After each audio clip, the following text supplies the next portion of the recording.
Bonsoir à toutes et à tous. Alors pendant que tout le monde est installé, juste pour vous dire comment est-ce que ça va se dérouler avant de commencer les petites introductions. Donc tout d'abord avec Catherine, on va vous dire un mot pendant 5-10 minutes max pour remercier en fait les équipes qui nous ont accompagnés dans ce cycle de rencontres et de projections. Et ensuite, Griselda Pollock parlera de son ouvrage traduit en français. Et ensuite, nous aurons une discussion entre Griselda Pollock et Giovanna Zapperi. Donc voilà, pour l'instant, c'est juste moi qui parle et qui remercie, mais c'est quand même particulièrement important. Ouais. Oui. Voilà. Merci même à deux. On remercie à deux. Donc, j'ai un peu lire, le temps que tout le monde s'installe. Vous êtes beaucoup, c'est hyper bien. Donc, bienvenue à cette dernière séance de la résidence INHA Lab phare. C'est une séance un peu spéciale pour nous, car c'est la dernière, mais c'est aussi l'occasion donc, de remercier toutes les personnes qui nous ont accompagnés ces 6 derniers mois. Tout d'abord, à l'INHA, le service manifestation, avec notamment donc, Mathilde Desbois, Zélie Grolot et Elsa Najm.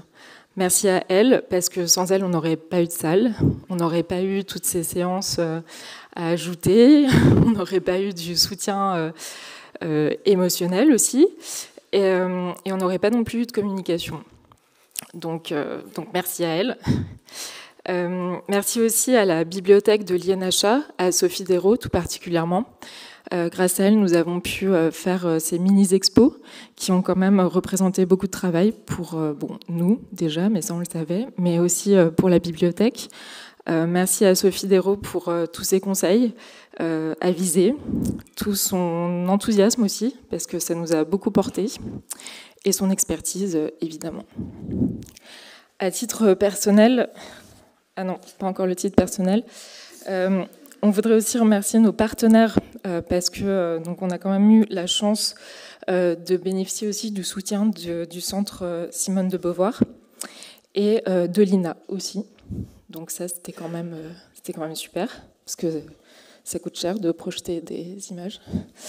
Et là, c'est à titre personnel. Et je vais reprendre mon souffle, j'en peux plus. J'aimerais remercier l'équipe que nous formons donc au phare. Donc merci à Catherine Gonard, à Franny Tachon, à Camille Philippon, à Clémence Rinaldi et à Anouk Chambard, parce que c'est grâce à L4 plus nous deux que tout ça a pu aussi se faire.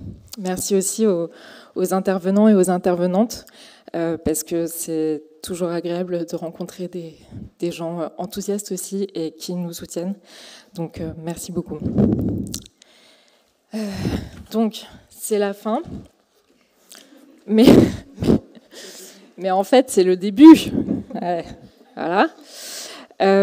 Donc, c'est aussi une séance spéciale, parce qu'on ne va pas trop vous en dire trop, mais on a déjà des beaux projets qui s'annoncent grâce à des musées notamment qui ont fait appel à nous, aussi à des étudiants, des étudiantes. On a beaucoup de chance aussi d'être entourés et je pense que c'est important de remercier pour tout ce soutien. C'est aussi une séance spéciale et je vais être très rapide, évidemment. Mais le travail que nous faisons au phare mobilise des valeurs telles que le collectif, le féminisme, l'engagement pour une science et une culture ouverte, la défense du service public, l'inclusion de tous et de toutes. Je le réaffirme ce soir, quand même, à l'heure où en France l'extrême droite rafle tous les suffrages, bénéficie d'un accès privilégié aux médias de masse et bénéficie d'une visibilité, d'une banalisation largement favorisée par le pouvoir en place. La culture, qui est déjà particulièrement fragilisée par les politiques libérales de ces dernières années, on l'a vu avec ce qui se passe autour des écoles d'art, par exemple, et la privatisation des lieux de culture. La culture, la recherche scientifique, encore moins les études de genre, ne peuvent survivre sous l'extrême droite. C'était d'ailleurs le sujet d'un très bon dossier dans le quotidien de l'art. Donc la culture, la recherche, l'histoire de l'art, tout est politique. En fait, ça vous le savez déjà, spoiler. Il faut donc se mobiliser pour que le fascisme n'ait aucune chance aux législatives. Et donc, allez voter Front Populaire le 30 juin et le 7 juillet.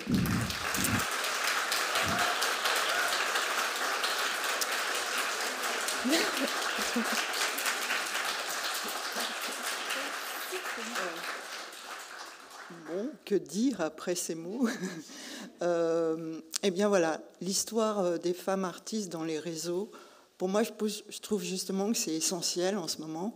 C'est qu'au mieux de mettre obligatoirement des personnalités en avant, on choisisse aussi de travailler sur ces réseaux qu'on réussit à faire, les femmes, et qui sont à plusieurs niveaux, qui sont des réseaux pour travailler ensemble comme artistes, des réseaux d'amitié, des réseaux aussi pour se battre pour leurs droits, que ce soit dans les années 1880, que ce soit en 1970, et certainement aussi encore en ce moment. Donc nous avons devant nous tout un champ à retravailler et à travailler. Je suis très contente de cette année, je suis très fière de vous les filles, parce qu'on a fait quelque chose qu'il n'y a même pas 1 an et demi, on imaginait. on a décidé de se mettre en association pour constituer déjà les archives de ces groupes qui ont existé de femmes artistes, de pouvoir aussi aider les chercheurs et chercheuses sur ces sujets, parce qu'au plus on travaillera sur ces éléments de réseau, au plus peut-être on abordera l'art un peu différemment. Voilà, et c'est évidemment les femmes qui nous permettent cette nouvelle entrée dans l'histoire de l'art. Voilà, c'est surtout ça que je vais vous dire. Et surtout, merci beaucoup de travailler en collectif comme on fait en ce moment. Ouais. Merci Catherine.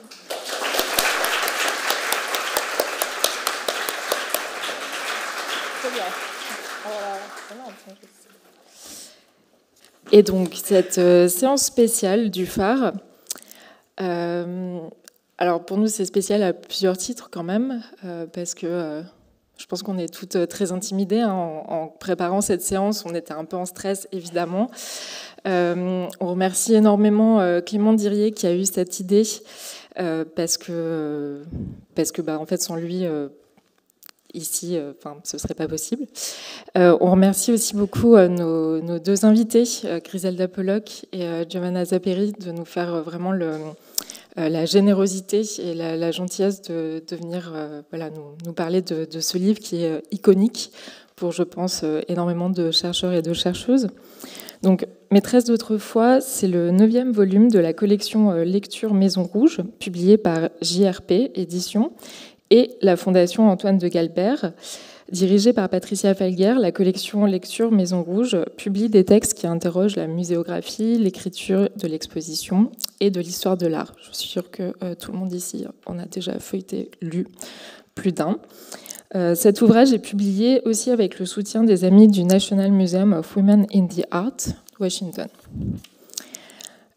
Alors, je vais quand même présenter les 2 intervenantes de ce soir. Donc, tout d'abord, Griselda Pollock, née en 1949 en Afrique du Sud, critique d'art et de culture moderne et contemporaine, professeure émérite d'histoire sociale et critique de l'art à l'université de Leeds. Elle est spécialiste de la théorie psychanalytique française de l'avant-garde et de Van Gogh. Elle est lauréate du prix Holberg 2020 pour ses contributions, je cite, hein, c'est pas moi qui le dis, mais je suis complètement d'accord, pour ses contributions révolutionnaires à l'histoire de l'art féministe et aux études culturelles.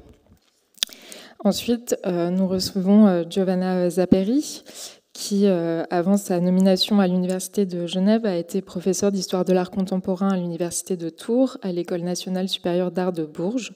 Elle a été professeure invitée Rudolf Arnheim à l'Université Humboldt de Berlin, chercheuse en résidence à l'Institut d'études avancées de Nantes et pensionnaire de la Villa Médicis.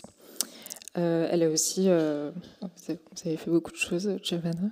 Elle a aussi été Rudolf Wittkower Fellow à la Bibliotheca Hertziana et à l'Institut Max Planck d'histoire de l'art à Rome. Je suis désolée pour cette introduction laborieuse, mais je vais donc maintenant laisser la parole à Griselda Pollock et merci encore.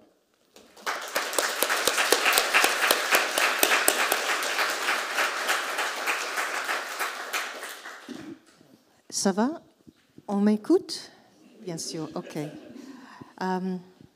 C'est un plaisir énorme d'être encore une fois à Paris. Je vais parler de ça plus tôt, mais aussi d'être reçu avec une chaleur, recevoir chaleureuse par tous et de voir tant de gens ici. Je vais vous faire souffrir parce que je vais parler en français. Vous me pardonnez, mais je pense que si ce livre ça vient d'apparaître en français, on doit le recevoir en français. Et ce matin, mon français était pas parfait, mais ça marche très bien. Et de temps en temps, je vais chercher des mots de Giovanna, si tu m'excuses, ou vous m'excusez. Et donc, alors, je vais commencer. I have to do two things at the same time. OK. C'est extraordinaire d'être à Paris pour témoigner l'arrivée de ce livre 40 ans après, pour les 40 ans, après cette création. Et donc, on va revenir aux années 68 jusqu'à 75 pour comprendre comment ce livre a été possible de lire par deux étudiants sans crédentiel, sans registration universitaire. J'étais encore professeur à Leeds, mais je n'avais pas fait mon thèse. Enfin, c'était des jeunes qui n'ont pas l'angoisse d'être jugés. C'était quelque chose de très important de faire parce que c'était le mouvement des femmes. Nous étions en révolte et à travers toutes les disciplines académiques, mais aussi dans les rues, tout ça, c'était quelque chose de très, très important parce que nous étions partenaires dans une révolte qui était des étudiants, des gens supprimés par le racisme, les gens supprimés par l'homophobie ou hétéronormalité, et des gens qui bataillent contre l'héritage de colonialisme. Et donc, alors, c'était un moment très important que ce livre, et maintenant, nous sommes dans un moment de révolte parmi des étudiants partout, et aussi des changements, pas des changements, parce qu'on continue d'avoir les issues de racisme, de hétérophobie, de homophobie et hétérophobie, je pense aussi, et des crises partout, des élections qui font peur à tous les côtés du manche, parce qu'on ne sait pas le futur, l'avenir du monde, enfin l'avenir de la planète. Alors, qu'est-ce que ça sera pour vous, des jeunes en 40 ans, comme vit tout ça? Et donc, alors, ça peut être pas très intéressant de parler de l'art. C'est un objet de luxe, mais c'était la découverte de Roger Carpenter et moi que nous étions obligés de changer les modes les attitudes aux femmes par changer les attitudes des femmes qui créent pas les enfants, mais créer les objets d'art, la culture, les représentations. Et aussi, c'est très important d'interroger les représentations elles-mêmes. Merci. OK. Mais d'abord, je dois remercier pour cet événement le réseau ici, un accueil si chaleureux, mais aussi Patricia Falguière, Giovanna Saperi, Clément Dirier et la Fondation Antoine de Galbert, qui sont les agents de cet moment monumental dans ma vie, d'avoir ce livre accueilli dans la beauté et l'intellectuelle clarité de la langue française. C'est très, très important. Le livre existe déjà en japonais, mais je ne lis pas. Tragiquement, il existe un peu plus tard, alors pas plus tard, plus the opposite anyway, earlier, en espagnol, et c'est bon parce que l'espagnol est la langue la plus parlée du monde, la langue européenne plus parlée du monde, et donc alors j'attends beaucoup des lectrices et lecteurs en Sud-Amérique, Amérique latine et partout. Et donc, mais le français, c'était parfait. C'est une autre expérience de lire les mots grâce à la traduction de Giovanna et aussi de voir le soin, et l'intelligence et l'esthétique de la préparation, l'édition. Quand vous lire ce livre, c'était le placement des images, toutes les sont très très intelligents et c'est une extension, alors une élaboration de mon imagination. Et je dis d'abord merci infiniment. Il y a longtemps que j'étais à Inesha'a. C'était là, alors ceci, les cheveux ne sont pas changés, mais pas beaucoup courts. Mais alors c'était en 2003-2004, j'étais un professeur invité et j'ai conservé mon carte d'identité pour des raisons très sentimentales. Et j'étais à Paris pour rechercher sur mon livre sur Charlotte Salomon. Et je dois aussi dire qu'apporter l'histoire de l'art féministe ou l'histoire de l'art féministe à Paris, c'était étrange parce qu'on a en Angleterre, en anglais, un dicton qui se dit « carrying coals to Newcastle », c'est-à-dire on apporte du charbon à Newcastle. Newcastle était un port très très important pour l'export des charbons parce que partout, toujours avec l'industrie de charbon là. Et donc, alors, d'apporter une histoire de l'art, une féministe à ce centre, si important, alors, la plus large, la plus épandue centre de la pensée féministe en l'histoire de l'art du monde.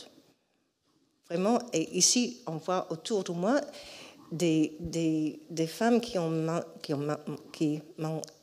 inspirée pendant des années et je me sens très, très chez moi, plus que d'autre part d'être. Et donc alors. Et c'est pourquoi ce livre n'est pas un événement dans la communauté féministe en histoire de l'art.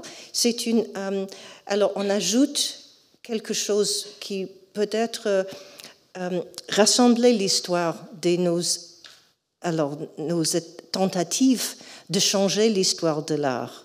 Et j'espère qu'elle aura une autre vie quand elle était en français. À Paris aussi, on a quelque chose qui n'est pas, on ne trouve partout, nulle part autre. Alors, Archives de Women Artists, Research and Exhibitions, on a une densité de recherche ici. Et donc, alors, je suis très, très fière d'être parmi vous. Je voudrais commencer avec un hommage à Françoise Daubonne, qui était l'historienne de l'art féministe et marxiste, qui était une inspiration, pas au commencement, mais pendant ma vie, quand j'ai l'ai découvert, parce qu'elle n'est pas traduite en anglais, et c'est donc dommage. Mais je voudrais l'introduire parce que c'était aussi les historiens de l'art qui ont été reprimés ou oubliés ou ignorés ou effacés. Et ce livre que j'ai commencé à relire il y a quelques ans, c'était si extraordinaire, même que c'est le fait que Françoise Daubonne, alors je suis sûre que vous le connaissez, comme la première féministe théoréticienne de l'écoféminisme. Et avec le livre, on a Histoire de l'art et lutte des sexes, mais aussi la proposition, le féminisme ou la mort.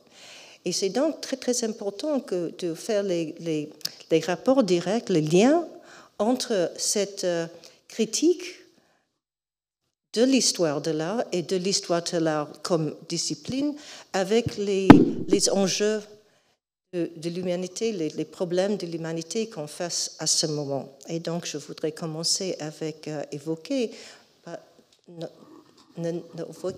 n'évoque seulement, on n'évoque que les femmes artistes et les femmes critiques, les conservateurs, les historiens de l'art autour de moi à ce moment-là, mais aussi une penseuse qui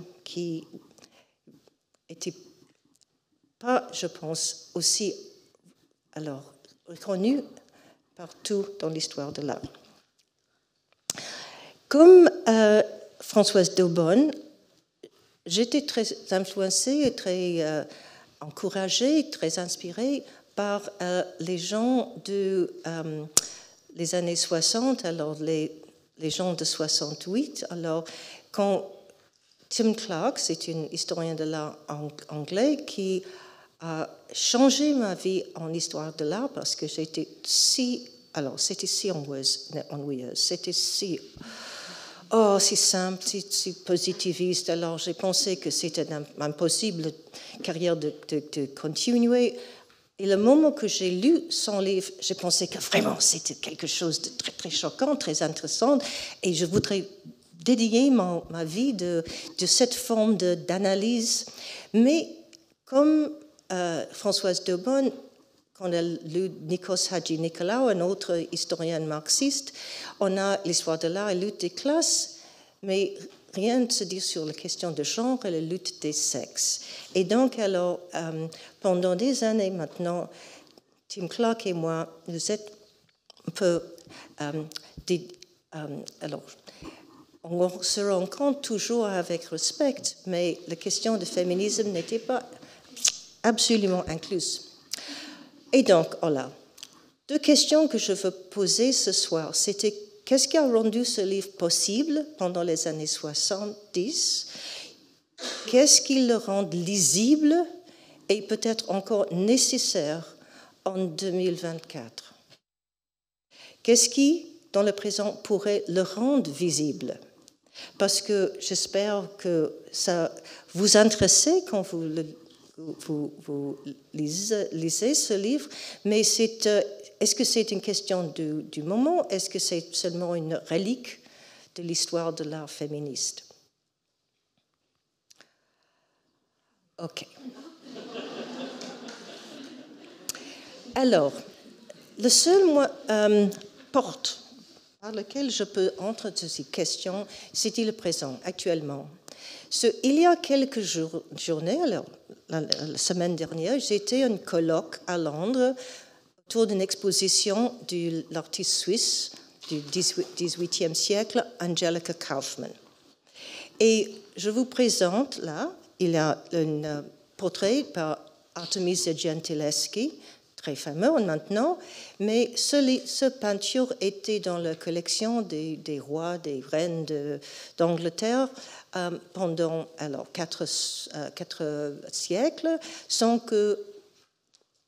qu'on a identifié le peintre. C'est un portrait d'un artiste, mais par un inconnu. Et ce n'est pas jusqu'à 1962 qu'on a découvert l'inscription de son nom. Elle a devenu, alors c'est une situation d'un oubli absolu en plein vue. Et à le côté, on a une image créée par Angelica Kauffmann pour la décoration de l'Académie royale.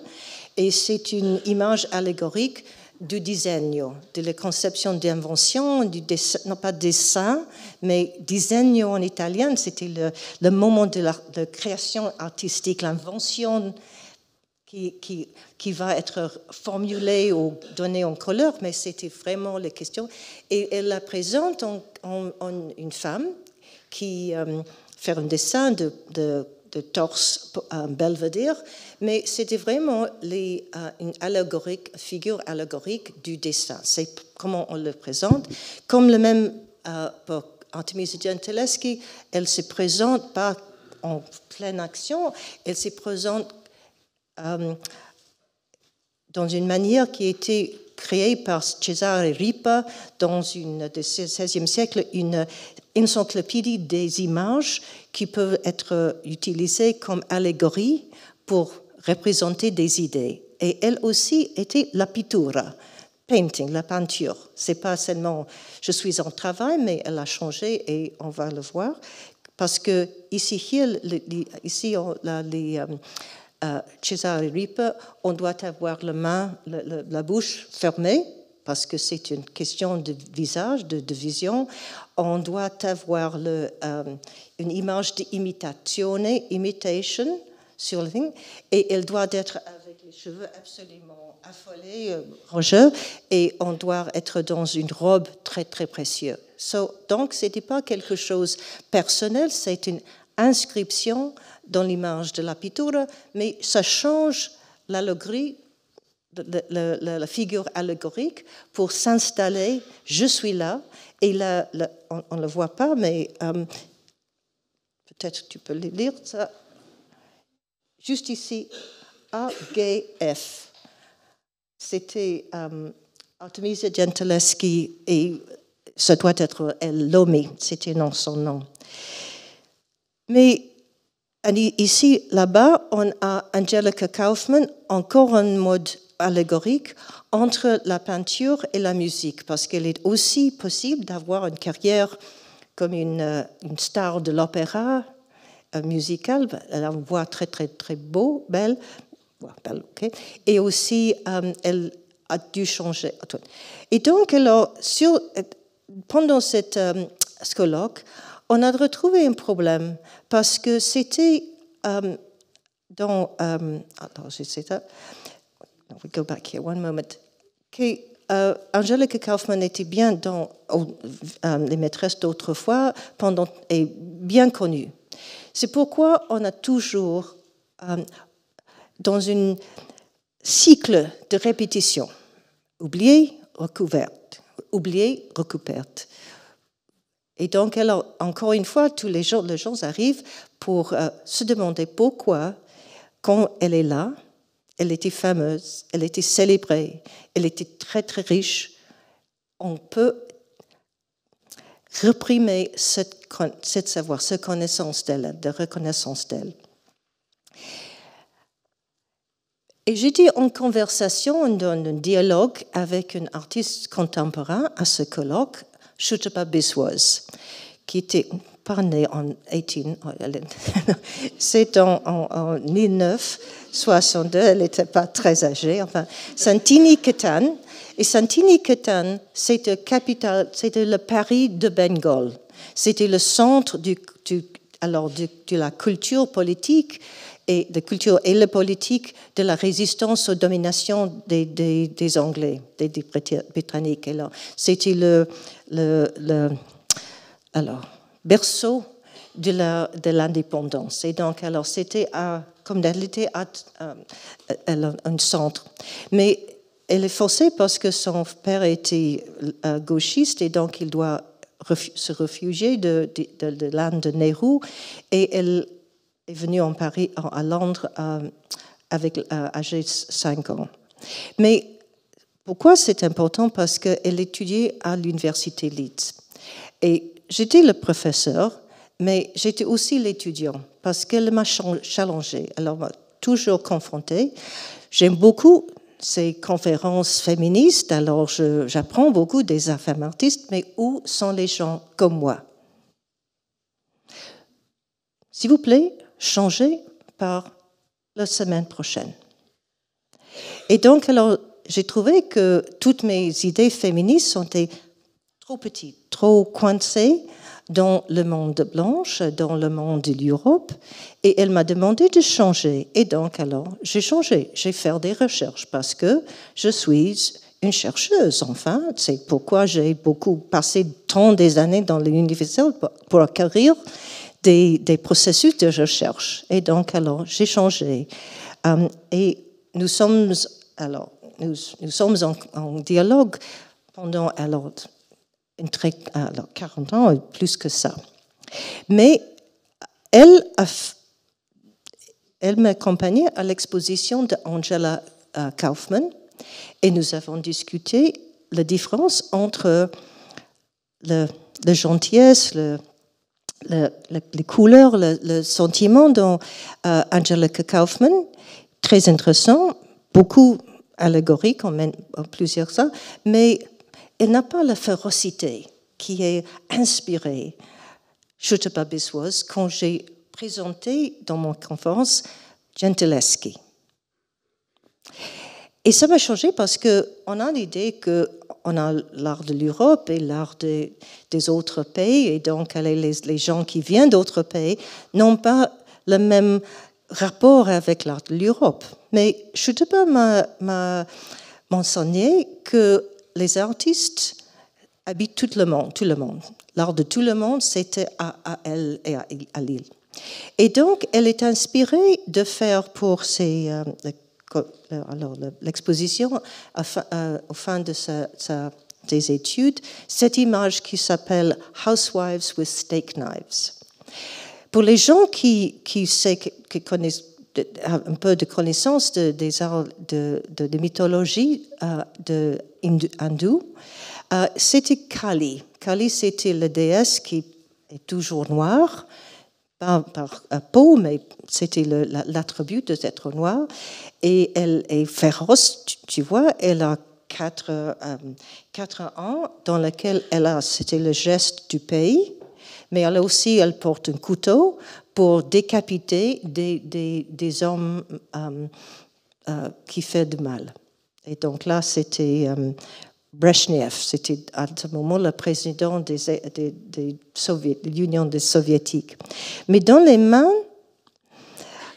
et pendant ces études, j'ai écrit le livre Old Mistresses et j'ai présenté à mes étudiants. Et donc, Schutteberg a découvert les portraits d'Angelica Kauffman. Et donc, on se ressemble il y a une semaine autour de l'exposition. Nous avons discuté sur la réponse que l'artiste contemporain a des différentes modalités des artistes qui peuvent présenter un modèle, une inspiration. Et on discute l'utilisation des images allégoriques, mais elle a dit, m'a dit que c'était parcours des autres éléments de ce livre et de mes discours. Elle est arrivée à cette Housewives with Steak Knives. So, un moment de patience. Parce que Angelica Kauffman était un des fondateurs du Académie royale à Londres, mais on ne peut pas inclure Angelica Kauffman dans ce portrait de groupe des fondateurs, des premiers académiciens, parce qu'on pense que c'était pas possible d'avoir des femmes en présence des hommes nus. Ce n'est pas vrai, enfin, parce qu'elle a toujours trouvé des gens qui voulaient débarrasser des vêtements pour donner un modèle pour les artistes. Mais c'est une image symbolique. Cette exclusion commence cette exclusion visible commence une exclusion qui est devenue institutionnelle. Mais à ce moment-là, non. Mais si on regarde cette image un peu plus proche, on voit cette image affreuse des deux femmes, Mary Moser et Angelica Kauffman. Ici, Mary Moser, dans un portrait par un autre artiste, quelque chose par une femme stricte et indicible. Et ici, Angelica Kauffman par soi-même. Mais l'image de Zoffany, de cette collection des académiciens, c'est très intéressant parce qu'il y a à côté un des plus célèbres, on dit alors queer men, de Londres à ce moment, qui se présente avec ses costumes, mais aussi quelque chose d'extraordinaire. Il plante sa walking stick sur le pudenda, as it were, des femmes qui étaient alors fragmentées et allongées ça. Et c'est intéressant de poursuivre cette histoire. Ici, Richard Cosway, c'était un caractère très très important, mais l'histoire de sa vie était un peu supprimée parce qu'on ne parle pas de ces choses, enfin, jusqu'à now. Mais aussi, il était... oh, that's not right. Something's gone there. Yeah, ce n'est pas correct. Il était marié à une autre artiste qui s'appelle Maria Cosway, et je ne sais pas pourquoi c'est disparu, mais ils sont ici, Richard Cosway et sa femme, là, mais on voit aussi les conditions très importantes pour l'existence d'Angelica Kauffman, introduit par cet jeune homme africain. La condition pour l'existence de cet artiste comme Angelica Kauffman, c'était vraiment l'esclavage africain et aussi la colonisation, pas la colonisation, mais la conquête de toutes les... alors, le sous-continent d'Inde. Et les patrons qui ont supporté les artistes qu'on voit dans alors, we go back here, ici. Pourquoi ces gens existent là? C'était un patronage des gens qui ont fait tant de l'argent, de l'extraction, des moyens, des biens des Indes. Les Portugais, les Hollandais, les Français et les Anglais ont toutes des compagnies, c'est des commerciales, c'est pas le gouvernement, mais un commerce. Et les gens il avait le président de East India Company a retourné des Indes avec une fortune plus grande que celle de Elon Musk et le guide de Facebook, je ne me rappelle plus de son nom. Alors, c'était 4,800 millions de livres. Et cette fortune énorme, cette extraction a absolument appauvri les Indes. C'était une situation, et ça continue aujourd'hui. Et ces gens-là ont patronisé, enfin, ont commandé des images d'elles-mêmes, des décorations allégoriques pour les grandes maisons. Et c'est exactement... Ce n'était pas une question de récupération d'une seule femme ou de donner encore une fois, elle était très intéressante et très importante, de découvrir les conditions d'existence de ce moment au milieu du 8e siècle qui était invisible à nous. Et c'est pourquoi j'ai voulu introduire cette image que j'ai trouvée quand j'ai cherché la vie de Richard et Maria Cosway.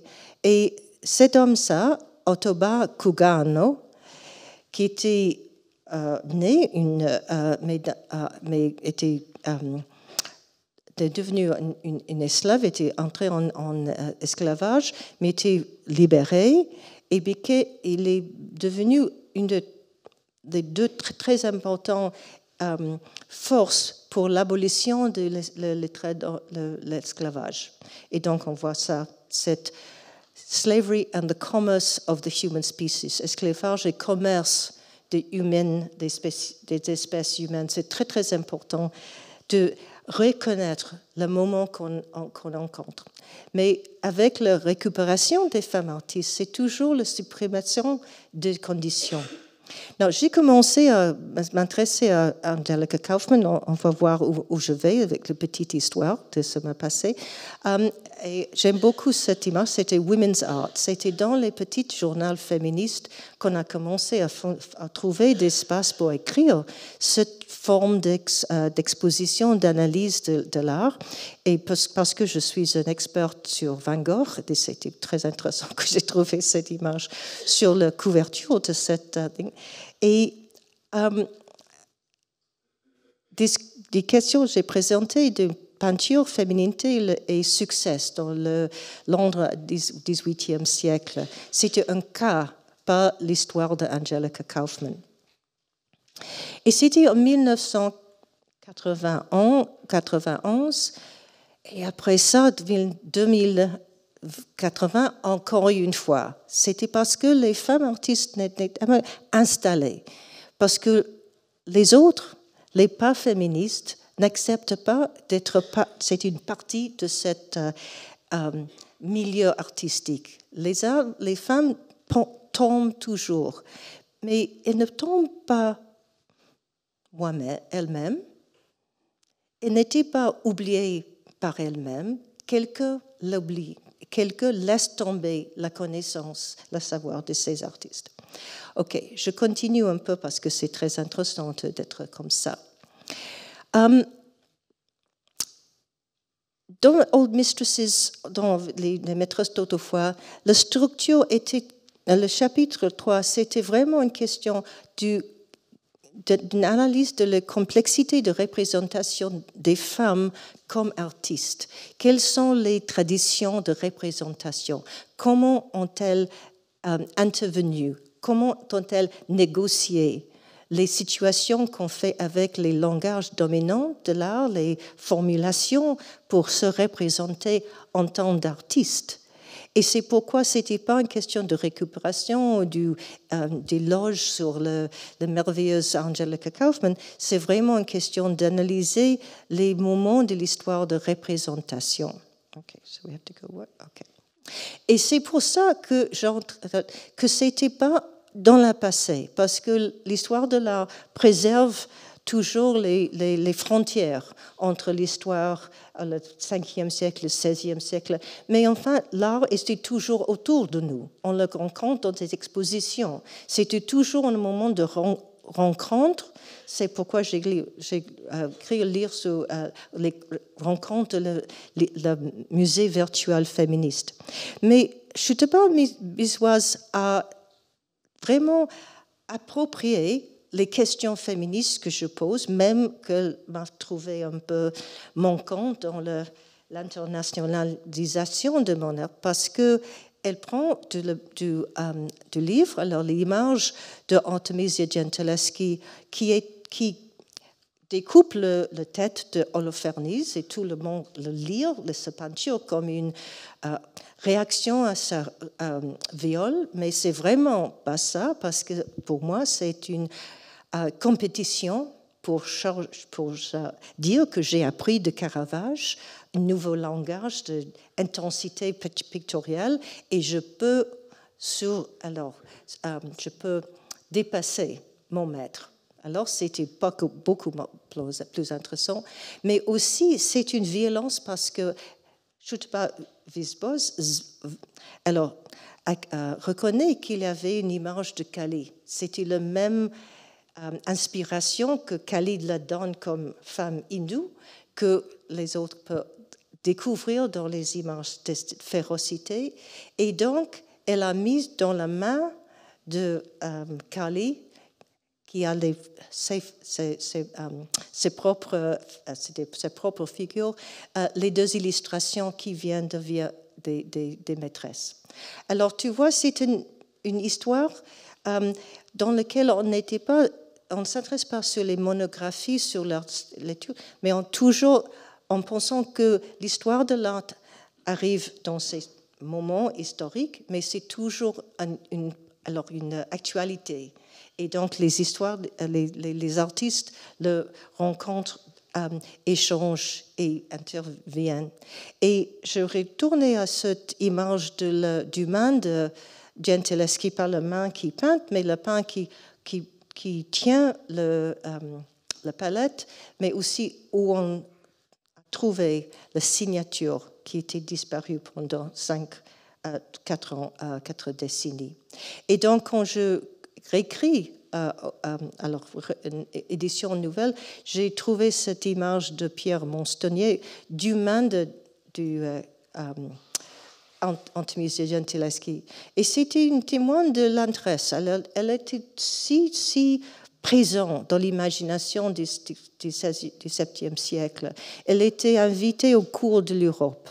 Et c'est ça qui est toujours la question pour les féministes. Pourquoi ce n'était pas suffisant de trouver une place consistante dans l'histoire de l'art? Pourquoi elle n'est jamais représentée comme une variation dans l'histoire de l'art baroque? Pourquoi ce n'était pas possible d'intégrer des femmes?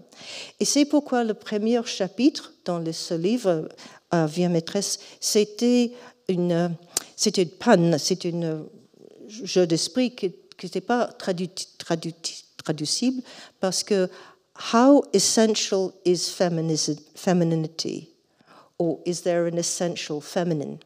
C'est une question parce que si on parle des femmes, les gens ont horreur de ces questions. C'était essentialisme, c'était le plus grave péché du monde. Parce que c'est-à-dire qu'il y a quelque chose de particulier, singulier parmi les femmes. Et c'est un débat qui existe pendant des années, mais envers de petits jeux, parce qu'on va penser que ce concept de féminité qui manque génie, qui n'a pas de forme, qui est toujours passive, c'est nécessaire afin de créer l'image de masculinité. Ce n'est pas les femmes sont différentes des hommes et les hommes sont naturellement plus intelligents, plus ça. On a toujours une création, une production de masculinité par la dégradation des femmes. Et c'était pour nous, Rosie Parker et moi, c'était cette grande découverte parce que ça nous libérait des questions aussi des femmes, intégrer des femmes. C'est toujours une critique de l'histoire de l'art, le discours soi-même qui constamment réinstalle cette hiérarchie asymétrique, mais doit avoir toujours les femmes qui manquent, les femmes qui ne sont pas si créatives. J'ai trouvé partout que même qu'il y a beaucoup de femmes qui n'étaient pas incluses dans l'histoire de l'art, il y a toujours quelques-uns pour éprouver que les femmes sont déficientes, moins importantes. Et Angelica Kauffman était exactement comme plusieurs autres qui s'est permis d'entrer dans le discours pour être cet miroir déficiente dans lequel les hommes se découvrent comme des hommes. Et je pense que c'était très, très important. Comment il y a des hommes? Comment on construit cette idée des hommes? On le fait par un constant discours sur les femmes. Et donc, c'est pourquoi le premier chapitre, c'était le feminine stereotype. Partout, on trouve une forme de critique phallique. Et le critique phallique opère sur une analogie sexuelle. On trouve toujours une évocation des caractéristiques sexuelles des femmes, afin que ce n'est pas nécessaire d'annoncer le même pour les hommes. C'est par un manque des mots que les hommes deviennent la norme. C'était incessant qu'on doit diminuer les femmes. On doit les évoquer, particulièrement en France, pour créer cette hiérarchie. Et donc, c'est pourquoi ce livre, ce n'est pas une histoire des femmes artistes, c'est une analyse de la construction d'une critique phallocentrique et d'une nécessité constamment de refuser l'égalité, la diversité et la simple diversité de l'espèce humaine en question des hommes et femmes, comment on va l'expliquer. Alors, je vais finir avec Shooter Babiswas, parce qu'elle a fait récemment, en 22, un film brillant, alors j'espère que c'est beaucoup plus ça, qui est un film qui raconte l'histoire de sa voyage avec sa mère et ses 5 frères et sœurs de l'Inde à l'Angleterre, qui passe par toute la traversée des sous-continents. Après ça, on doit prendre un bateau jusqu'à le Suez-Canal. On arrive à Genoa et on traverse un voyage à Marseille. On prend le train de Marseille pour arriver au Manche et on passe en Angleterre. C'est très, très intéressant, ça. Mais elle a fait ce film avec un caractère qui donne un dialogue qui était à la fois la mère et la sœur, qui était dans une maison du XVI siècle, qui était la résidence d'une marchande très riche qui s'est enrichie par l'esclavage, pour le trade en des espèces humaines. Et donc, elle a fait ça, et ils sont montés, ce sont les stills, comme des peintres de vieux maîtres, enfin très, très grandes. Et elle nous rappelle que alors, la coloration et le chiaroscuro qu'on voit là nous force de rappeler Rembrandt. Et c'était extraordinaire parce que j'avais une conversation avec Elvan qui était, on oublie que les Hollandais du XVIe siècle, du XVIIe siècle, s'enrichissent aussi des Indes, des esclavages. Enfin, qui a payé Rembrandt? Qui a payé Vermeer? Qu'est-ce qu'on voit quand on regarde ces images? Et donc, alors, je trouve que c'est très important que nous finissons le livre avec les artistes contemporains. On refuse alors la distinction parce que l'histoire de l'art historique est le présent et on refuse la division entre les arts, les grands maîtres, les maîtres d'autrefois et les artistes du monde actuel. Et donc, pour moi, Jutta Babiswas était si profonde dans l'imagination que cette intervention dans l'histoire de l'art. Et dans le film, on trouve partout des petites tiles, on dit les petites céramiques qui viennent on trouve dans les maisons du XVIIe siècle en Hollande, toujours avec les petits bateaux. Oui, c'est partout, mais on a reconnu. Alors, toujours les traces sont là, et c'est pour ça, je pense que l'écriture de ce livre était pour moi un phénomène de transformation, plus de marxisme, plus de féminisme simple, mais aussi parce que l'encontre avec Jutta Babiswas m'a forcé de trouver une autre, alors de comprendre plusieurs plans sur quel. Mais avant que je finisse, je dois introduire ma partenaire en crime, qui est tragiquement est mort en 2002 d'un cancer qui est absolument tragique. Mais elle était l'éditeur de Sperib. On a commencé comme être elle a fini ses études de Courtauld et a immédiatement participé dans un collectif qui produit ce livre. Et dans ce livre, nous avons collaboré. Et la collaboration, c'était très, très important d'opposer l'idée de l'auteur solitaire, de la singularité. C'est vraiment une question de collaboration. Elle était historienne de l'art, elle est devenue psychothérapeute, analyste, écrivaine et aussi jardinière. C'était très important. Ainsi, les œuvres, les livres qu'elle a écrits, c'est une question de l'ambivalence maternelle. Alors, la haine contre la mère et la haine de la mère. Et le dernier livre qu'elle était en train de lire, c'était sur la dysmorphie corporelle, l'angoisse psychologique d'une dysmorphie corporelle, particulièrement des femmes. Et je dois retourner à ces questions des situations dans lesquelles on a fait des... Et ici, le premier artiste... Rosie a écrit Old Mistress sur Old Mistresses, exposition à Baltimore, qui était beaucoup inspirée. Et j'étais allée au National Gallery pour trouver les femmes qui étaient tous sur le sous-sol, pas sur les murs. Et je continue, ça c'est pas intéressant ce moment. Et je dois finir à ce moment, parce que c'était, même que sur Old Mistresses, à ce moment, cet article qu'on a vu, c'était Artemisia Gentileschi.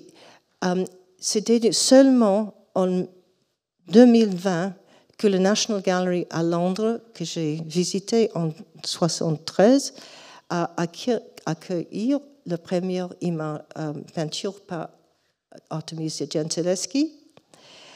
Et ça signifie qu'il faut 50 ans de conservateurs et de directeurs qui n'ont pas changé ce que le public voit et ce que nous, le public, apprenons en tant que femmes et hommes dans nos histoires communes.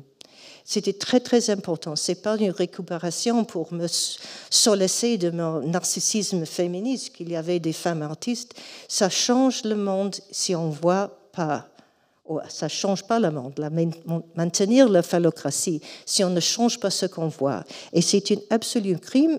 Et quand on a fait une exposition en pleine pandémie, en 2020-2021, qu'est-ce qu'on voit? Artemisia. Qu'est-ce qu'elle fait dans cette AGF? Pourquoi on a toujours infantilisé les femmes artistes? On parle d'Angelica, d'Artemisia.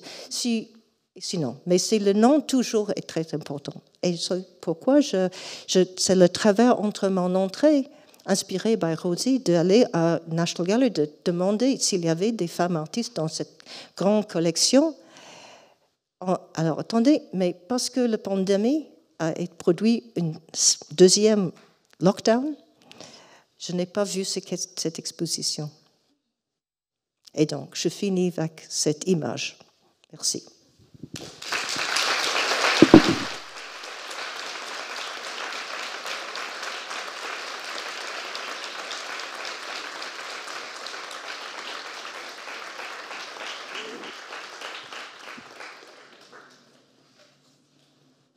Merci. Merci Griselda pour cette présentation. Je suis très émue et très contente de t'entendre, aussi de reparcourir l'histoire de ce livre. Et vraiment, je suis très heureuse de le voir enfin après tout ce travail. Et en fait, je voudrais aussi saluer le travail du traducteur. C'est pas moi qui a traduit le livre, c'est Christophe Degoutin qui est ici dans la salle et qui a fait vraiment un travail incroyable de traduction. Et voilà, on a aussi travaillé ensemble, évidemment. Alors, moi, j'avais peut-être pour ouvrir la discussion, il y avait deux choses sur lesquelles j'aimerais m'entretenir avec toi, qui renvoient un peu à hier et aujourd'hui, on va dire comme ça. Alors, il y a une chose qui m'a beaucoup frappée en te lisant, pas seulement Old Mistresses, mais je pense à un autre texte dans lequel tu parles aussi de ça. Je ne me souviens plus lequel dans ta très riche bibliographie. Quand tu reviens sur, on va dire, le processus, tu en as un peu parlé aujourd'hui, qui a amené à ton travail avec Rojika Parker sur Old Mistresses et qui voit donc jeune historienne de l'art engagée dans les années 70. Et il y a dans un de ces textes, dont je ne me souviens pas les titres, tu disais, quand j'étais étudiante, en fait, en histoire de l'art au Courtauld Institute, je pense. Et c'était, voilà, on était des jeunes étudiants et il se passait beaucoup de choses dans le monde. Et en fait, dans mes cours d'histoire de l'art, il n'y avait rien qui nous parlait, qui nous disait, qui nous donnait des moyens pour comprendre le monde dans lequel nous étions. Et donc, ça m'a beaucoup frappé, cette expérience d'un clivage très fort, très radical entre ce que l'université proposait et ce qui était important pour vous. Et je dois dire que c'est aussi ce que j'ai vécu quand j'étais étudiante en histoire de l'art. Alors cette discipline vraiment qui n'en finit pas de rester un peu campée dans un monde très phallocrate et conservateur. Et moi aussi, quand j'étais étudiante en histoire de l'art dans les années 90, en fait, j'étais étudiante en Italie avant de venir à Paris. Et c'était le moment où Judith Butler publiait Gender Trouble, qui était traduit assez rapidement en italien, en fait, contrairement en français. Aussi, Donna Haraway était traduite à ce moment-là en italien. Donc, on lisait ça, et puis on allait en cours, et on était dans un monde parallèle où il n'y avait rien qui nous touchait, en gros. On regardait, on devait apprendre à reconnaître des images. Je ne sais pas si c'était pareil pour toi. On nous gavait de, je ne sais pas, de Christ. Mais sans... mais disons, c'était comme l'histoire de l'art était quelque chose qui était complètement détaché non seulement du présent, mais de la vie, des engagements, etc.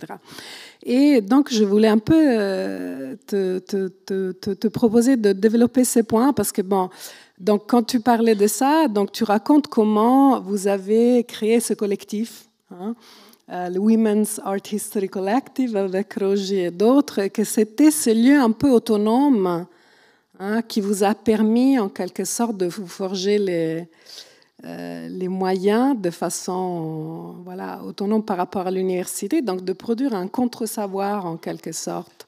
Et je trouve que cette relation entre les institutions du savoir et cette recherche d'autonomie qui est propre, il y a la revue Screen, etc., aussi au mouvement féministe. Et c'est là où on commence à lire. Et moi, je lisais Butler, ou je te lisais toi à l'époque. Mais voilà, et j'ai rencontré tes livres, pas du tout à l'université, j'ai rencontré tes livres à la Libreria delle Donne, oui, à la librairie féministe qui existait à Rome, qui était restée depuis les années 70, et j'avais acheté The Subversive Stitch et Vision and Difference.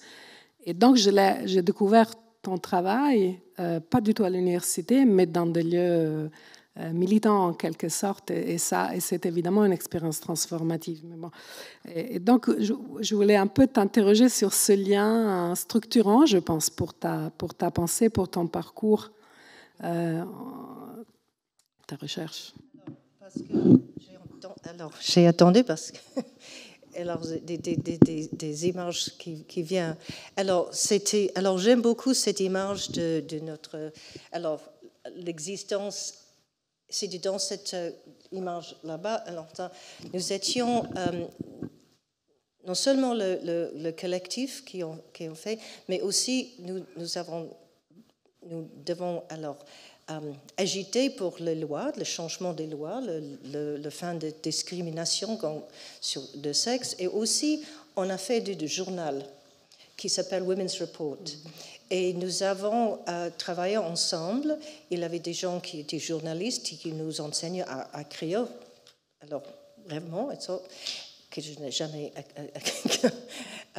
appris. Mais aussi pour faire des images à travers toutes les conditions, l'économie, la politique, la santé, alors dans le travail, tout ça. Et c'était très important parce que c'est une éducation collective dehors de l'universitaire. Mais en même temps, et j'étais avec quelqu'un, il y a cette colloque, un jeune homme, un ami, qui est comme c'était aussi à The Courtauld, et nous avons dit que nous ne savons pas beaucoup de l'histoire de l'art parce que nous avons étudié l'histoire moderne à l'université, et nous attendions toutes les cours. Pour the first year, première année, parce que nous n'avons pas l'histoire de l'art dans nos têtes. Et c'était très important, même que c'était un peu ennuyant de temps en temps. Mais il y avait des très grands scolaires, penseurs. Alors, il y avait John Shearman, alors Anita Bruckner, Michael Kitton, plusieurs disant qu'il y a vraiment des experts sur tout ça. C'était pour moi, c'est pas une résistance à l'histoire de l'art, parce qu'on doit avoir une idée de l'histoire. Ok, c'est très très important. C'était pas. Mais quand on voit des images, c'est des choses différentes. Deux choses enfin. La première, et donc, alors je vais ici, la cause, alors ce qui m'était vraiment irrité, c'est l'insistance sur l'artiste, alors la singularité de l'artiste. Et donc on a la nation, la période, le mouvement, le style, le maître. C'est la structure, enfin. Et je voudrais avoir l'histoire de l'art de différentes nations. Alors, j'ai compris, c'était important, des périodes, on a beaucoup de changements. Il y avait des différents moments dedans, et il y avait des moyens que les artistes ont fait pour enregistrer. Alors, le mouvement, la période, la nation et tout ça, etc. Mais c'était la figuration de l'artiste singulière. Et dans cet article que j'ai j'ai demandé pourquoi, c'est aussi, Lynn Loughlin pose des questions, si nous recherchons les questions de est-ce qu'il y avait des femmes artistes, on doit se demander pourquoi il y a des artistes hommes. Okay, normalement, on dit les artistes. Et then, tout d'un coup, s'il n'est pas un homme, on doit dire un artiste femme, ou en anglais, femme artiste. Mais on n'a jamais question comment on produit l'artiste en tant d'homme. Et c'est très extraordinaire. C'était pourquoi je m'intéresse à Van Gogh. Et donc, alors, j'ai trouvé dans que le discours de l'histoire de l'art produit un sujet pour art. Parce que l'art n'est pas subjectif. C'est peut-être matérialiste, objectif. On a beaucoup de créations esthétiques qui n'ont pas un auteur. Mais l'histoire de l'art qu'on a écrite, c'était pas seulement nation, période, mouvement, style, c'est toujours l'auteur. Et l'auteur des singularités. Et donc ça, donne une subjectivité au centre de l'art. Et c'était ça qui était difficile, parce que si cette subjectivité est normalisée dans une manière de hétéromasculinité, c'est impossible de penser des autres questions, des classes, de race, d'ethnicité, de sexualité, parce qu'on ne doit pas dédommager cet idéal. Et donc, c'est pour ça, pour moi, c'est très intéressant. Et je dis à Clément, le livre que je dois l'écrire, c'était le livre contre Van Gogh. C'était The Case Against Van Gogh. Right? Pourquoi on s'aime toujours Vincent? C'est une horreur comme artiste, comme personne. Absolument, sans importance. Mais c'était très important parce que comme c'était l'envers de discours sur Artémise et Gentileschi, que c'est seul son viol qui produit cela. C'était même les artistes dommagés et alors, psychotique et tout ça, etc. Mais Van Gogh, c'est très important parce que maintenant, les docteurs, les médecins sont découverts ce qui était bipolar. Oui, et c'était une affliction absolument horrible. Je ne sais pas s'il y a des gens qui souffrent de ça parce que c'était assez terrible, mais on ne doit pas le sentimentaliser ou faire une grande tragédie. C'était vraiment tragique, mais dans ce domaine qu'on fait ça, pour centre, alors c'était extraordinaire parce que la présence d'un individu, mais c'est en même temps que dans l'histoire de la pensée, de philosophie, qu'on ne donne pas aux femmes la possibilité d'être une sujette représentative. Et c'est pourquoi c'est toujours une femme. Et les femmes, et je pense que si vous pensez des noms de femmes que bien connues, ils ont toujours choisi d'être plus folles, plus malades que Van Gogh. Et donc, alors, Louise Bourgeois, Frida Kahlo, tout ça, toujours les narratifs sont... et c'est une contradiction, parce que je dis que c'était un sujet pour art, le sujet était masculin, c'était le sujet, l'humain. Oui, mais aussi, on trouve cet étrange investissement, dans un concept de média, de génie, de folie. Et c'était ça, alors, l'historique, la dimension historique de l'art est très, très importante parce que je suis un historien de l'art social, mais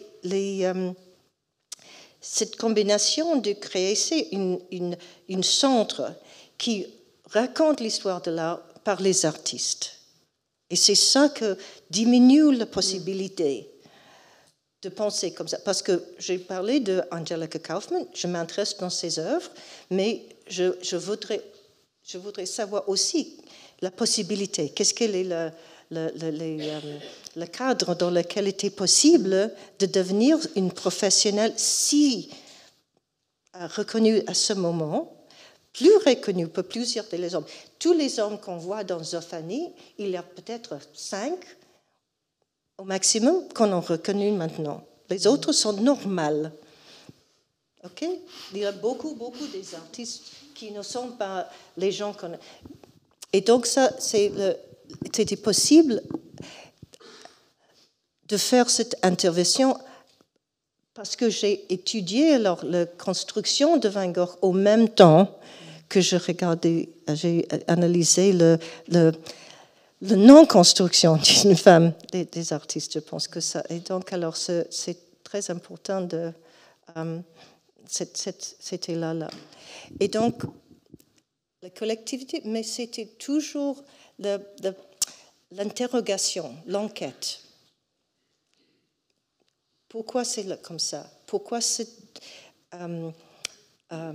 choix du discours, cette focus, cette perspective sur l'artiste, mais dans laquelle il n'était pas possible d'avoir une femme artiste?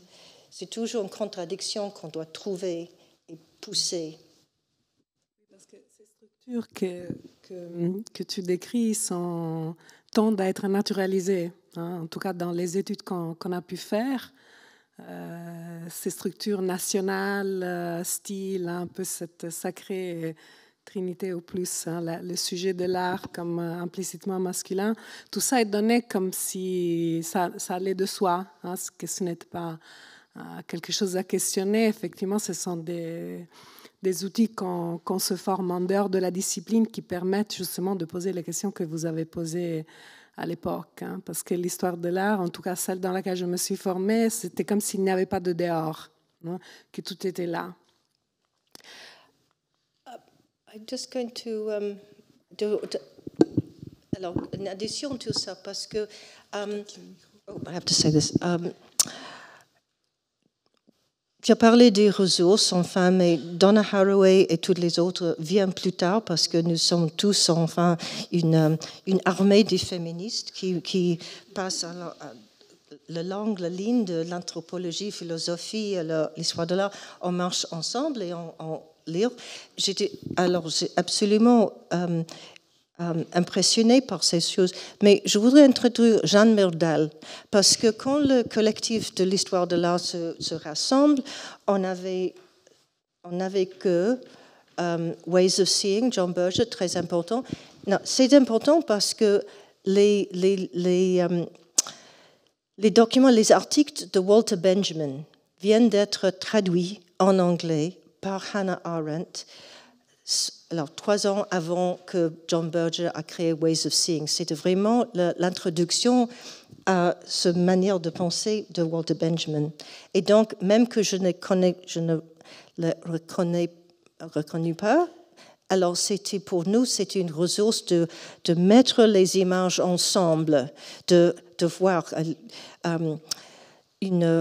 parce que Benjamin a commencé peut-être un peu à distribuer l'idée de Warburg sans qu'on connaît comme... Maintenant, c'est une industrie très masculinisée. Alors, Warburg, c'est les grandes choses. Alors, j'aime beaucoup Warburg, mais parce qu'il est un peu cassé et tout ça, mais très, très intéressant parce que pour moi, dans le livre After Effects, After Images et le rencontre, c'était vraiment inspiré ça, mais sans que le fait le génie d'elle. Mais je pense que c'est trouvé. Et aussi Kenneth Clark, qui a créé le nude, cet livre sur le corps nu, il a découvert cette question en écoutant une conférence de Warburg à Rome dans les années 20. Et donc, je ne sais pas, c'était prendre 40 ans pour découvrir les relations. Nous avons aussi Sexual Politics, où nous avons des radical feminists des États-Unis en la littérature et aussi le commencement de féminisme. Je dois insister que Linda Nachlin et moi, nous ne sommes pas d'accord parce qu'elle est libérale et je suis vraiment une structuraliste et beaucoup plus pessimiste.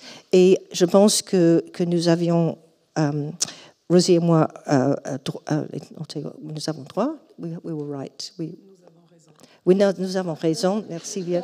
We have law on our side, yes. Nous avons raison parce qu'elle a anticipé que la déclaration, que c'était discrimination, va faire devenir de discrimination, mais en réalité maintenant, c'est beaucoup plus investi dans le maintenir le patriarcat.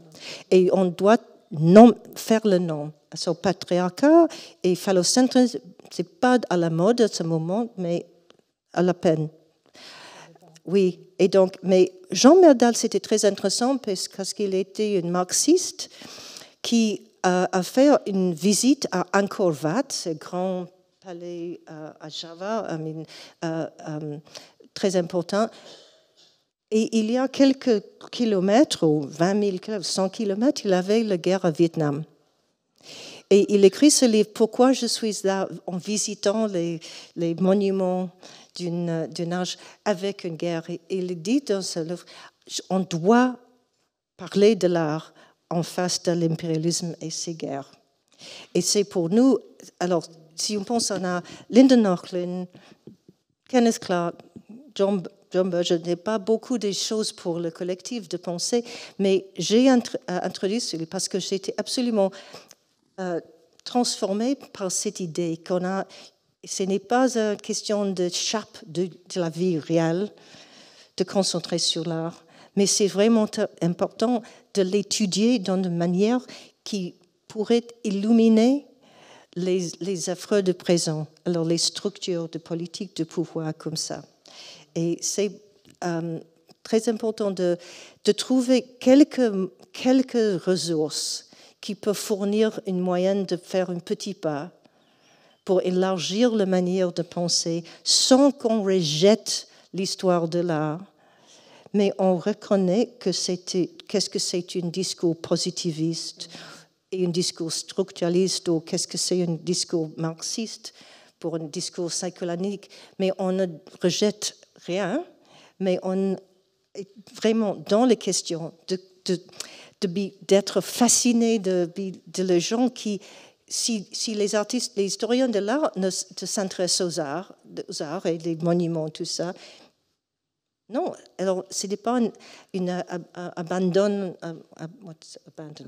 abandon, mais on doit entrer dans l'histoire de l'art avec plus de ressources que les modernistes. Alors c'était une idéologie du XXe siècle, c'était vraiment le Cold War. C'était horreur de penser avec le marxisme parce que c'était le frère du soviet communisme, tout ça, mais c'était vraiment important d'avoir plusieurs structuralistes, analystes structuralistes.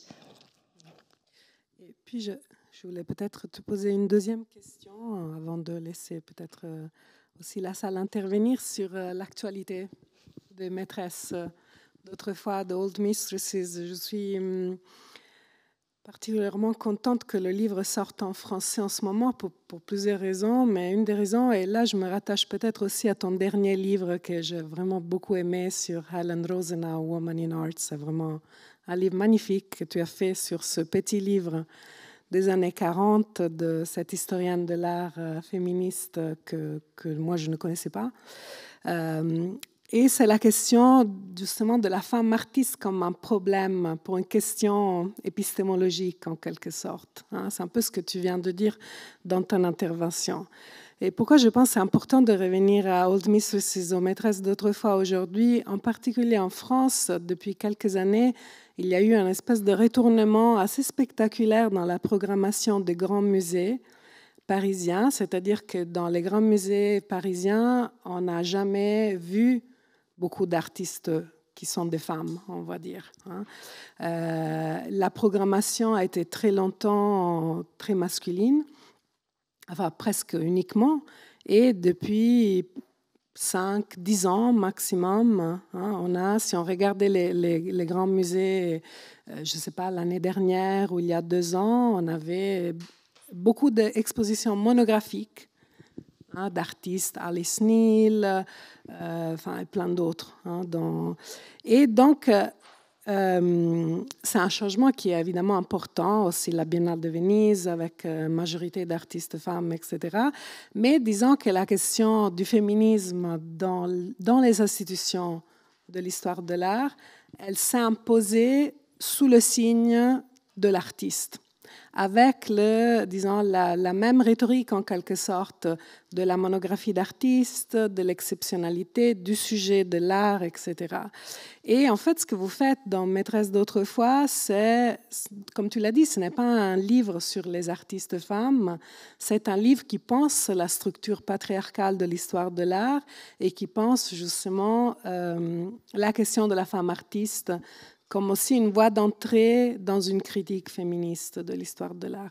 Alors je pense que ce livre est très important aujourd'hui parce qu'on est quand même face à ces présents dans lesquels on pourrait dire, OK, on a résolu le problème. En fin de compte, dans tous les grands musées, on n'a que des femmes. Il n'y a que des femmes maintenant. Et en fait, en lisant votre livre, on comprend comment ces structures sont répliquées à travers la femme artiste comme figure de l'exceptionnalité. Donc, je ne sais pas si c'est très clair ce que je dis, mais je trouve que votre réflexion est vraiment précieuse parce qu'elle nous aide à ne pas tomber dans une facilité de célébrer un canon parallèle de l'histoire de l'art, ou en tout cas de célébrer un canon de l'histoire de l'art qui enfin s'aperçoit de la grandeur maintenant déclinée au féminin, etc., mais qui pose des questions beaucoup plus structurelles de comment nous pensons cette chose qu'on appelle l'art et son histoire. Exactement. Alors nous en présente des questions très, très, très difficiles à ce moment parce qu'il y avait à Madrid cette exposition Maestras. Alors, c'était la première exposition en Espagne, je pense, de plusieurs femmes artistes à travers le XVIe, etc. Et le directeur, là, était absolument affolé de cette exposition magnifique. Enfin, on a trouvé des noms que je n'ai jamais connus.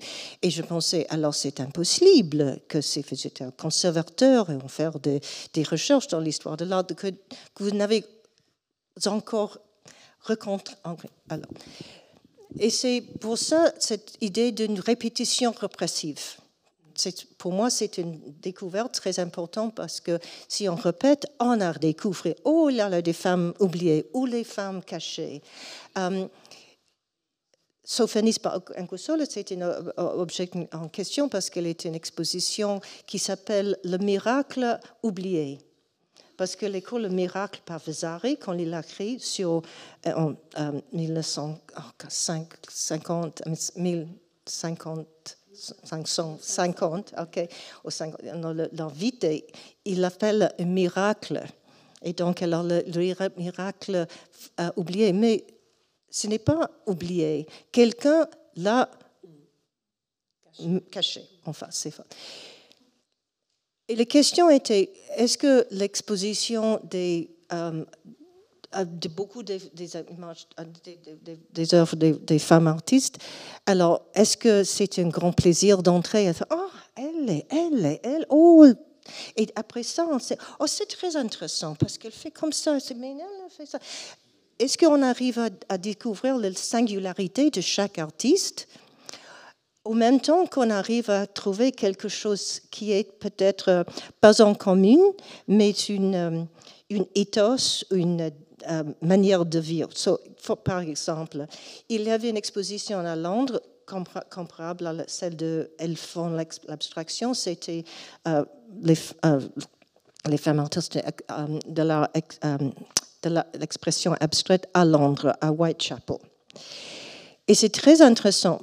Les petites cartes autour disent toujours le nom des maris des artistes. Mais beaucoup des artistes n'ont pas des maris, mais ont des partenaires. Oui.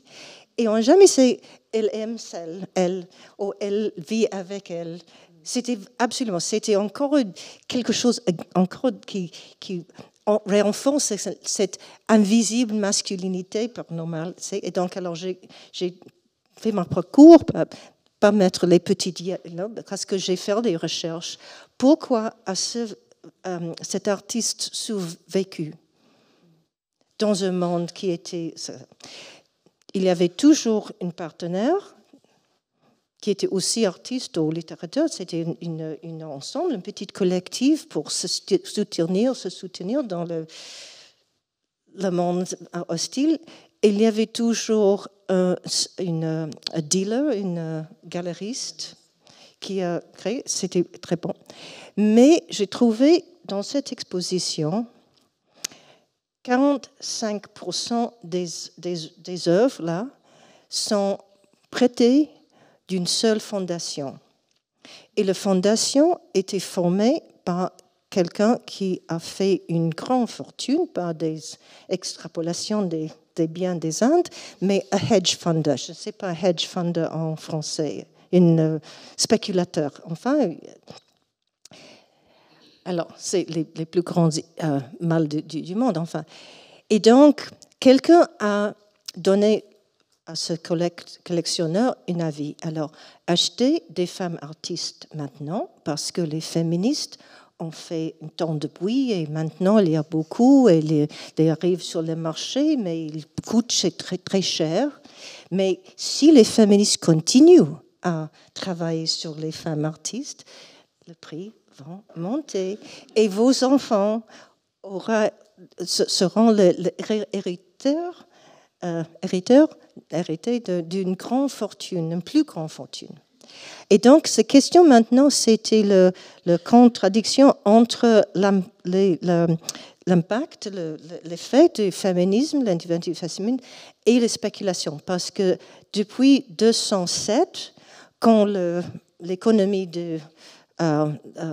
était absolument tombée, etc., les collectes, les banquiers et tout ça ont trouvé la spéculation de l'art, la financiarisation de l'art est maintenant la plus grande condition de notre rencontre avec l'art. Quand j'étais tout petit, enfin, quand j'étais commencé à visiter, il y avait une exposition de Degas à Petit Palais et je m'arrêtais d'entrer, de résister d'entrer parce que c'était fondé par une grande une industrialiste qui fondait des utiles de guerre, alors des munitions. Et pour nous, c'était un problème. Je veux voir les images, mais je ne peux pas traverser une exposition supportée par quelque chose. Mais maintenant, on ne demande pas. Mais si vous cherchez qui a prêté ces images, d'où viennent beaucoup des images, c'était dans une spéculation sur les femmes. Et c'était un problème. Nous avons réussi, mais on nous vole les questions. Et ça retourne à la première question. C'était pas la question des femmes artistes ou des objets. C'est toujours le cadre dans lequel on les rencontre. Et si on les rencontre seulement comme encore des femmes, des peintres abstraites. Et c'est mon dernier livre sur Killing Men and Dying Women, c'était sur Helen Frankenthaler et Dick Krasner. C'était encore une recherche sur les questions de disparition, de différence, mais de comment on peut recréer une histoire de l'art dans laquelle les différences multiples, les complexités, pas simplement genre, diversité, tout ça, sexualité. Ce sont des catégories qui deviennent une kind of a tick box. OK, I've got one of them and one of them and one of them. Mais ils sont des structures et ils sont entrelacés. C'est un enchevêtrement, c'est la question, très, très complexe. Et on doit toujours regarder ces événements avec complexité et on doit accueillir avec plaisir l'opportunité de voir tant des images, tant des objets créés par des femmes, mais les femmes ne sont pas une entité homogène. Qu'est-ce qu'il dit, les femmes? L'espèce humaine, les hommes ne sont pas... On n'a pas des expositions des hommes. même peut-être dans l'anthropologie, les musées d'anthropologie, les humains. Et c'est pourquoi c'est difficile de trouver maintenant une stratégie pour ce moment-là. Et donc, alors, ça reste avec vous, avec de changer ça, de reconnaître les problèmes, les dangers dans cette financialisation de l'art, qui n'est vraiment pas la question de maintenant. Alors, okay. Je pense que les maîtresses d'autrefois donnent des outils, des pistes pour réfléchir justement à une histoire de l'art qui soit capable de tenir compte de cette complexité que tu décris, qui va justement au-delà de la catégorie, hein, parce que vous montrez comment femme artiste est aussi une catégorie qui n'est pas seulement le refoulement de l'histoire de l'art, mais qui est une catégorie nécessaire à un certain fonctionnement de l'histoire de l'art. Mais je ne veux pas monopoliser la parole. Je pense qu'il y a peut-être d'autres questions. C'est horrible, on dirait que je coupe complètement, alors que non, pas du tout. C'est juste que nous, on avait préparé quelques petites questions, okay. Voilà, par la voix de Clémence et Anouk. Donc, let's go. Pour rebondir sur ce qui vient d'être dit et sur un mot que vous avez... pour rebondir sur un mot que vous avez prononcé dans votre réponse, qui est pessimiste, justement dans Maîtresse d'autrefois, vous plaidiez une réforme, voire une déconstruction totale de la discipline de l'histoire de l'art pour parvenir à une réelle compréhension de l'histoire de l'art des femmes. Donc, est-ce que vous pensez que ce système que vous vouliez réformer et déconstruire à l'époque, donc en 1981, avec la première édition de cet ouvrage, est-ce qu'il est resté intact ou est-ce que vous voyez quand même une évolution dans les pratiques d'exposition muséale ou dans la recherche universitaire? Je ne sais pas si j'ai absolument compris parce que vous parlez très, très lent pour mes oreilles, enfin. Pouvez-vous répéter la question à la fin parce que je n'ai pas assez compris. Excusez-moi, je parlais plus doucement. Vous plaidiez donc une réforme de la discipline de l'histoire de l'art lorsque vous avez écrit cet ouvrage All Mistresses en 1981. Et je voulais rebondir sur un terme que vous avez prononcé dans votre réponse, qui était que vous étiez pessimiste. Est-ce que vous pensez qu'on a réformé l'histoire de l'art ou est-ce que les pratiques se perpétuent toujours? Est-ce qu'on accumule toujours des noms d'artistes femmes? Et comme vous le dites, connaître leur nom ne suffit pas. Donc, est-ce que vous pensez que ce système que vous vouliez renverser a été renversé ou est-ce qu'il est toujours resté intact, comme vous le craignez dans votre ouvrage? Oui, I think so. Okay. C'est un dicton très important que doit être une pessimiste de l'esprit, mais une optimiste en imagination, comme ça, quelque chose. Parce que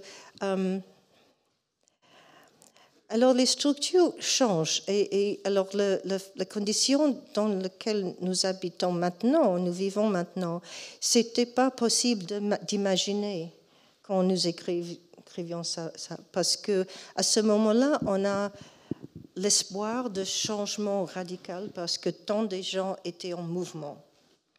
Et maintenant, il n'y a pas de mouvement parce qu'il y avait le social media. On a un niveau du discours public qui était assez différent sur alors, le niveau d'imagination, de la pensée, et je pense que le 2007, j'espère que ça adresse la question 2007, avec le touchscreen phone, était vraiment un moment d'une significance historique dans l'histoire de l'humanité que n'ont pas encore reconnu. Nous n'avons pas encore reconnu, enfin. Et donc, alors le monde a changé parce que nous sommes ici dans cette situation. Les livres existent. On a une richesse de la pensée féministe et aussi marxiste, aussi la question de transformation de l'hétéronormativité, le défi au colonialisme et aussi le racisme. C'est une richesse extraordinaire. Et donc, mais c'est la question, existe-t-il une communauté de la pensée? Qu'est-ce qu'on présentait? C'est la même chose qu'on arrive à des expositions, ils sont des spectacles qui sont vraiment différents que des expositions que j'ai rencontrées, peut-être à le musée d'art moderne et des autres, qui n'étaient pas à mon goût, peut-être parce que c'était moderne et formaliste, mais c'était vraiment sérieux et j'ai compris quelque chose de cet art. Maintenant, je pense qu'il y avait des spectacles. L'art est devenu une partie d'une culture d'événements, des spectaculaires, des autres choses. Mais c'est absolument possible d'être optimiste parce que nous avons les outils, les pensées, les livres, et aussi, ce que j'essaie, il y avait des artistes. Parce que nous ne sommes, comme historiens de l'art, nous ne sommes rien sans les artistes. Et donc, c'est pourquoi j'ai mis dans ma présentation la rencontre avec Shuthaba Biswas n'était pas seulement... Alors, c'était une rencontre avec une étudiante très intéressante parce que ça dure pendant toute notre vie d'une interrogation mutuelle. D'une investigation, d'une auto-questionnisme. Il y a questionnement, enfin ça. Ok, oui, si. Et donc, alors, je ne suis pas pessimiste, mais j'ai peur. Vraiment, parce que ce n'était pas possible d'avoir une confiance, parce que c'est pourquoi j'ai introduit Françoise Debonne. Elle a écrit, c'était féminisme ou mort. Et je pense que c'était la vérité. Sinon, mais pas féminisme quand la vocation, une advocacy, une promotion des femmes artistes pour que cet homme qui a sa fondation peut devenir plus riche parce qu'il va... C'était vraiment, qu'est-ce que nous apprend des études des artistes? Parce que les artistes, jusqu'à nous, ont sacrifié toute la vie pour faire quelque chose qui était important pour que le monde I'm going to go into conditional. Le sache. Oh, I got a conditional. Yay! Ok. Mais est-ce que c'est un peu une réponse? Oui, merci. Moi, j'ai une question sur... Alors, l'association qu'on a créée, le phare, on se concentre beaucoup sur la dimension collective du féminisme et en particulier du coup des groupes de femmes.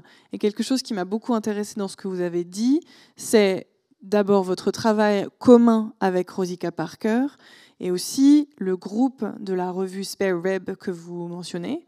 Est-ce que vous pouvez nous parler de comment est-ce que le collectif, vos rapports collectifs avec d'autres historiennes de l'art et d'autres féministes, a influencé la production de ce livre? Absolument, parce que c'était... Alors, si je rappelle, alors, Rosie et moi, alors, pendant le collectif, c'était un moment de cette consciousness raising. Alors, c'était très important de partager les histoires uniques, singulières entre nous et trouver qu'il y avait des choses en commun, des structures, ces événements, des expériences qu'on a pensé étaient justement à moi. Alors, c'était personnel, mais on trouve que c'était comment on trouve les structures. On ne découvre pas parce qu'on lit un livre qui dit qu'il y avait un patriarcat ou il y avait les deux classes. C'était vraiment en ce rapport entre alors les femmes qui échangent les histoires.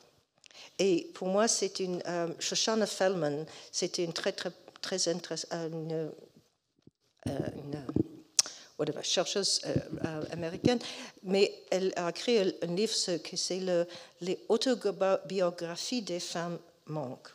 On manque une autobiographie. Et donc, on le trouve en les partageant les histoires. Et ce n'était pas seulement une idée de le collectif, c'est vraiment une transformation de conscience, d'imagination, quand on récolte des différents moments, chacune singulière, mais on trouve qu'on dit avec dans des films, des beats. Quand on trouve cette répétition, c'est concorde. L'autre chose est très importante avec Rosie parce que nous apportons des choses très différentes. Je suis une penseur beaucoup plus structurelle, plus intellectuelle. Elle était absolument... elle approfondit sa féminisme dans la littérature. Elle a une imagination... elle devient psychanalyste, elle s'intéresse beaucoup sur la psychologie. C'est moi plus tard que je m'intéresse à la psychanalyse. Mais c'était l'échange parce que nous avons discuté et nous avons changé. Est-ce que c'est possible? Elle dit quelque chose, je l'écris. Elle revient et donc elle se dit non, c'est pas ça. Et on a besoin de beaucoup de chocolat de soutenir ce débat, mais c'était merveilleux parce que je n'ai pas la responsabilité seule. On peut discuter, on peut charger, essayer des choses. Et quand on perd l'investissement dans son individualité, parce que c'était beaucoup plus important que nous de comprendre comment les hommes peuvent nous ridiculiser. Mais c'était le ridicule. Parce que mes professeurs disent, alors c'était un waste. Alors c'est gâché de votre intelligence de s'occuper des femmes. Alors, vous pouvez imaginer que quand je l'ai dit à Rosie, on a dit, alors, ça nous donne une force de repenser, même que nous n'avons pas des outils que je peux passer aux maisons, mes étudiants maintenant, parce que j'ai donné Haraway, toutes les autres, c'est des grandes révolutions intellectuelles féministes. Ce n'est pas seulement un mouvement féministe. Il y avait des révolutions féministes avec Olympe de Gouges et Mary Wollstonecraft et dans le moment, et avant ça, Christine de Pizan, mais toute seule, ensemble. Et donc, alors, les années 60 étaient vraiment une révolution dans la pensée féministe.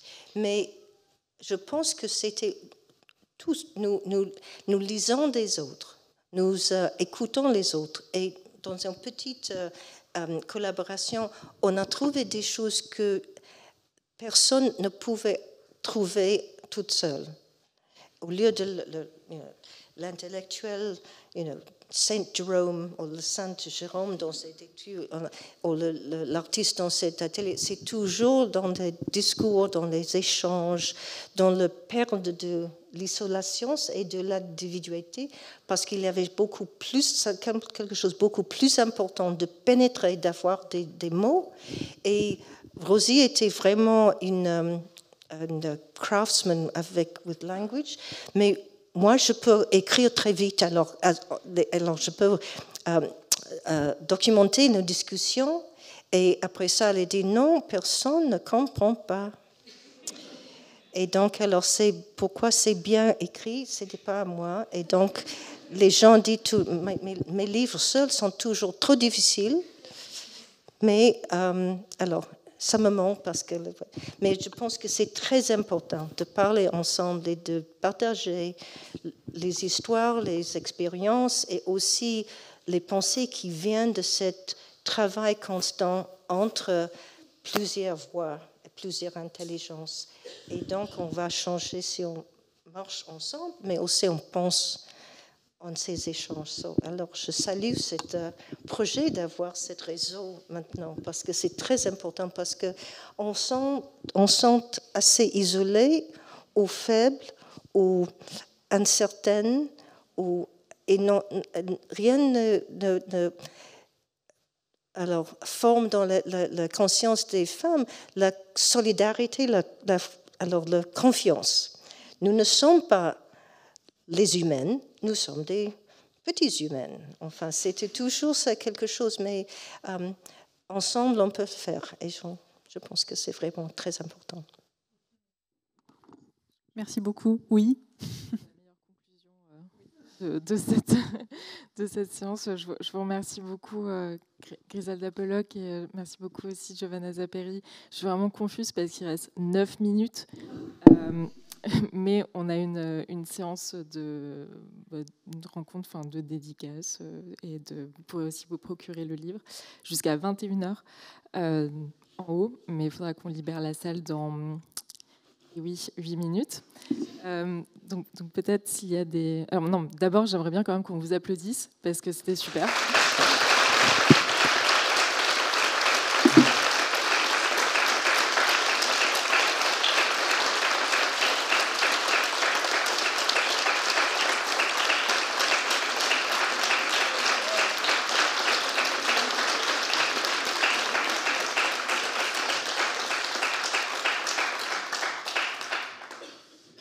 Est-ce que quelqu'un veut poser une question ?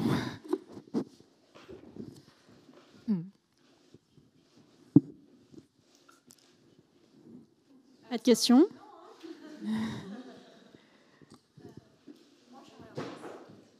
Merci. Je vous remercie à tous et à toutes pour avoir organisé cet événement.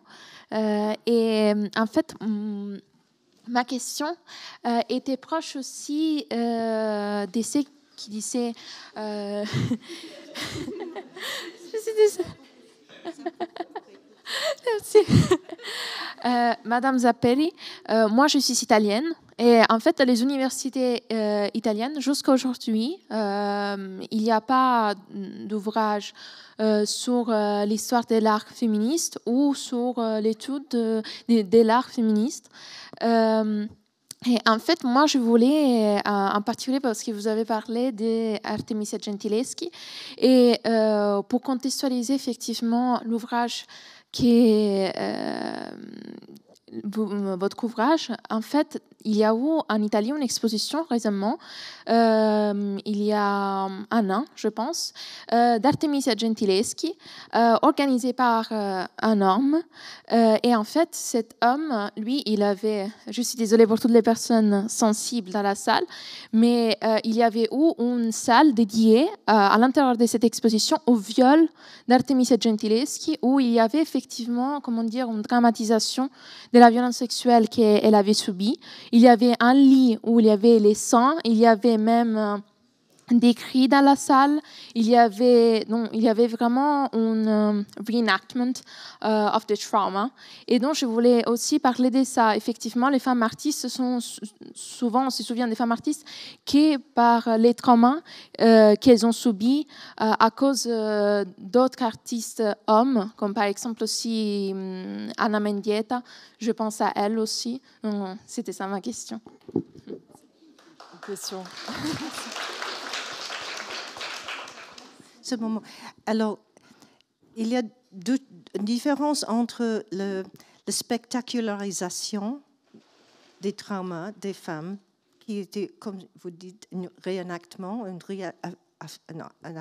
on afflicte encore les personnes, et la reconnaissance de le traumatisme structurel qui est d'habiter dans un monde patriarcal. Et donc, parce que nous avons toujours, toutes, une peur. Alors, depuis que nous sommes petites, on a peur du monde et toute cette information psychologique qui vient. Et donc, alors, l'exploitation, c'est ça. Mais je t'ai dit avant que c'est cette idée d'une psyché dommagée qui était exagérée parce qu'on a on s'intéresse à des artistes qui ont beaucoup plus. Et donc ça, c'est difficile. C'est pourquoi dans notre livre, alors Gentileschi, c'était beaucoup plus important de, à la fois, on ne doit pas supprimer les questions de viol, mais on doit récupérer enfin une sa vie qui a été vivée après ça, dans une mode qui est chargée d'énergie dans les représentations. Et donc, elle a un défi. Mais aussi, elle a perdu sa mère très jeune. C'est une deuil de perte. Alors, pour moi, c'est très important parce que de vivre sans mère, alors, parce que pour moi, c'était une question que j'ai vue moi-même.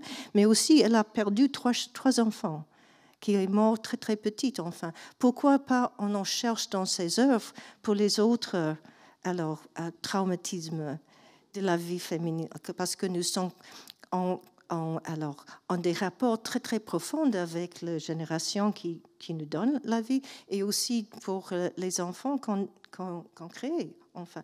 Et donc, c'est une suppression de l'élaboration de tous les événements qui viennent dans une vie comme elle. Merci de la question. Merci beaucoup. Je vais aussi rajouter quelque chose de très pratique. Et il y aura aussi une rencontre à la librairie La Petite Égypte samedi à 18h. Voilà, si ça vous intéresse, je pense que oui. Et il y aura aussi beaucoup de livres à vendre, notamment. Non, mais je dis ça parce qu'ici, il y en a un peu, mais il y en aura plus, j'imagine. Et je vous invite à monter les escaliers dans le petit espace auditorium. Et à vous remercier aussi. Voilà. C'est fini.